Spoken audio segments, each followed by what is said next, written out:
澳門倫敦人嘅酒店之前住過，所以對呢個商場並不陌生。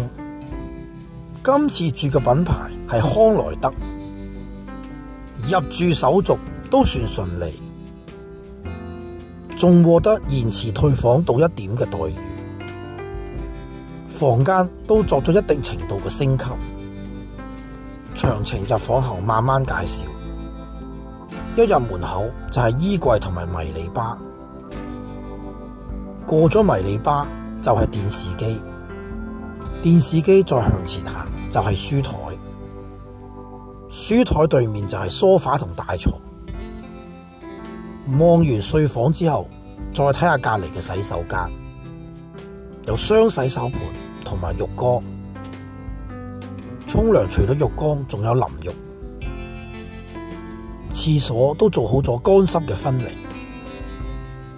睇完衛生間之後，再望下衣櫃，入邊有康萊德特色嘅拖鞋。衣櫃隔籬就係迷你吧。康萊德嘅咖啡杯好精緻，喺呢度嘆咖啡係一種享受。之前我提過房間嘅升級，其中一個就係有呢個大笨鐘嘅景觀，另一個就係單床變成咗雙床，床上邊嘅熊同埋浴室嘅鴨都係康萊德嘅特色。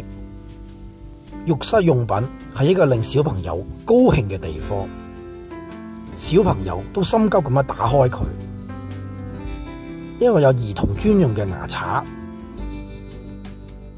今次入住嘅體驗都令人滿意，有機會都好想再住。